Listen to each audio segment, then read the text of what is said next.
Bwana, mambo vipi mpenzi msikilizaji? Karibu katika mwendelezo wa simulizi yetu nzuri, simulizi ya Amida, na hii ikiwa ni sehemu yake ya pili.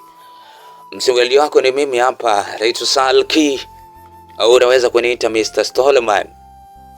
Karibu bwana katika mzigo wenye kusisimua akili na mwili.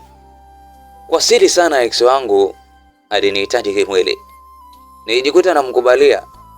Si unajua tena mawala wachani, basi haikuwa shida kukutana. Safari mpya ya maisha ilianzia hapo.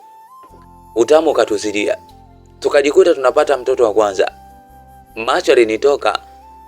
Kennedy akanitoa wasiwasi, akaniambia kuwa hakuna kitachoharibika, nimweleze tu mume wangu kuhusu ujauzito huo, hatagundua chochote. Alinifundisha mbinu ya kumwaminisha mume wangu ili aweze kuikubali ile mimba. Akaniambia nimpe penzi zito kabla sijafafanua ukweli kuhusu kichanga changu. Basi niliufuata ushauri wake. Mambo yakaenda kama tulivyokuwa tumepanga. Hakuna hata sehemu ambayo iliweza kuharibika. Yaani mpango ulinyoka. Yaani ulinyoka kama rula. Mume wangu alilea ile mimba mpaka nikajifungua. Nikazaa mtoto wa kwanza. Nilikuwa na mume wangu kwenye tendo, sifurahi kabisa. Ila nilikuwa na ex wangu, yani bara. Yani ananiweza, najikuta naishiwa nguvu, yani power zote naishiwa. Penzi lilinikolea mpaka kwenye kichwa. Yani penzi lilikuwa la moto hatari. Yani asikwambie mtu. Unajua mtu ambaye unampenda, yani mapenzi yanakuwa matamu. Yani sijui kwa nini yani. Yani mpaka kwenye chembe za ubongo huko. Yani mapenzi yanafika. Yani utamu unafika kunako. Maisha kazidi kuendelea kiasi ambacho mume nilikuwa simtamani kabisa. Nampa tendo tu kwa sababu ni haki yake. Nijitahidi sana kujilazimisha asielewe tofauti yoyote. Asijue siri hii ambayo nimeificha kwa muda wote. Mtoto wetu wa pili akanasa. Kinga, unafikiri tulikuwa tunazikumbuka? Yani wewe acha tu. Yani nilikuwa chizi juu ya Kennedy.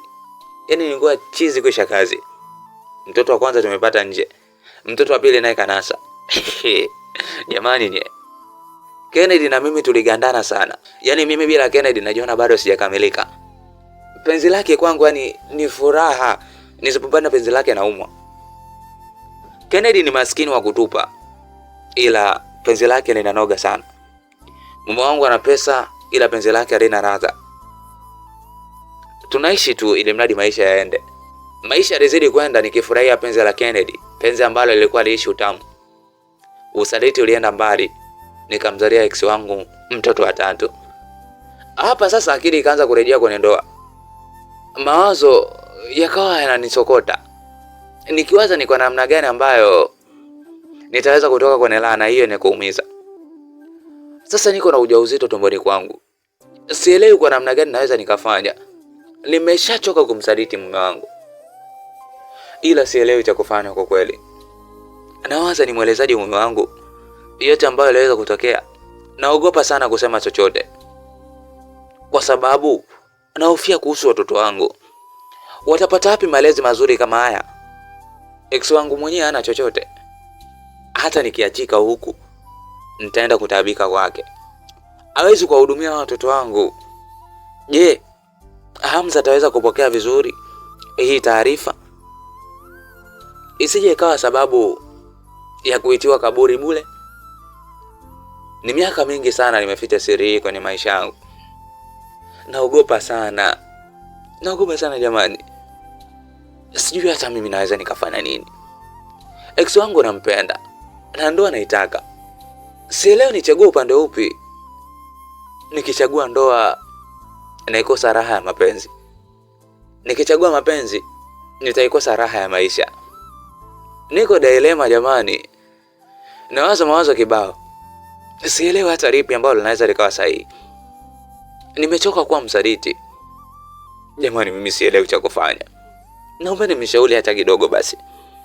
Nifanye nini? Kwa maana amenifika hapa. Najua mtaniona mjinga, lakini ndio hivyo.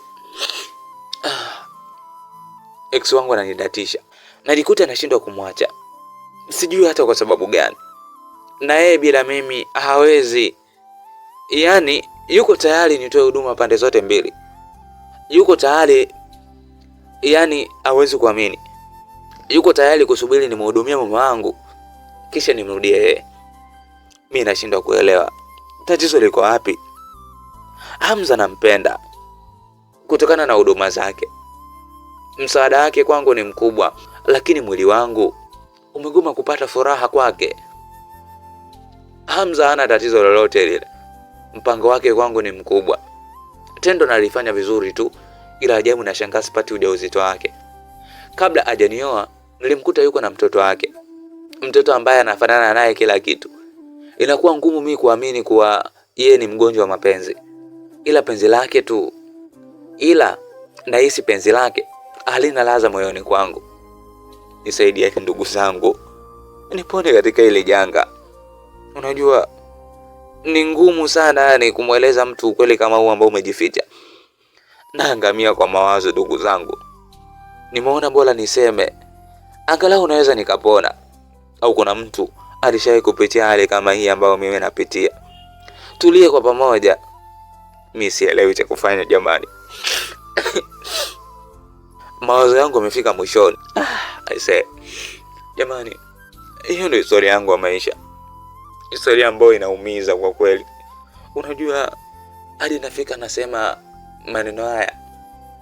Kuna kitu ambacho haiko sawa kwa mwili wangu. Niko na mtoto tumboni. Mtoto ambaye mume wangu aliyashiriki hata kidogo. Ni mtoto wa ex wangu. Yaani mtoto wa kwanza, wa pili, wa tatu na wa nne. Wote ni wa ex wangu. Yaani hakuna hata mtoto mmoja ambaye naweza nikasema huyu ni wa mume wangu. Yaani watoto wote ni wa nje ya ndoa jamani. Sasa mimi nashindwa kuelewa ni kitu gani ambacho naweza nikafanya. Kwa maana ni kila nikifikiria nawezaje nikaanza kumweleza mume wangu haya matatizo yote ambayo yametokea. Hata nielewa. Ase. Basi naombeni mnishauri. Yaani mimi nimeamua kuwaletea historia yangu. Nipate mawazo yenu na nyinyi mtazungumza nini katika hili. Bila naomba niishie hapa. Nasubiri ushauri wenu. Ili niokoke katika ile janga.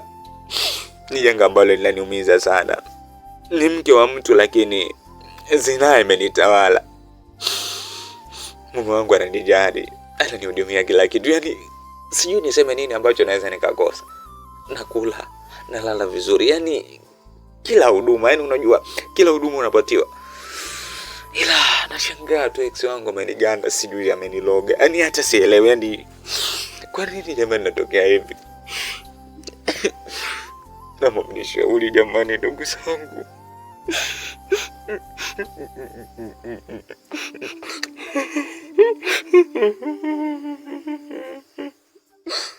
Mnishauri. Nipone katika hili janga.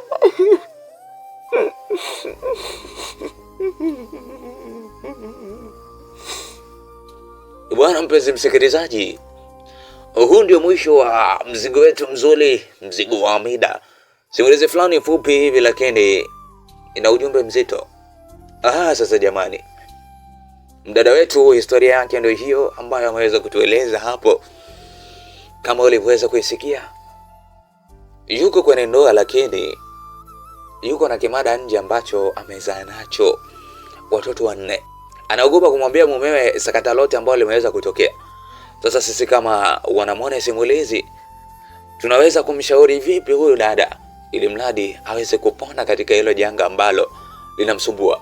Mimi sina chochote ambacho naweza nikaongeza katika historia yake, ila nikuachie wewe kuweza kucomment hapo ili mradi tujue ni kitu gani ambacho tunaweza tukamsaidia dada yetu ili aweze kupona. Ulikuwa nami wakati wote, langu jina naitwa Salki au unaweza kuniita Mr. Stoleman. Nikukumbusha tu uweze kusubscribe na kubonyeza alama ya kengele.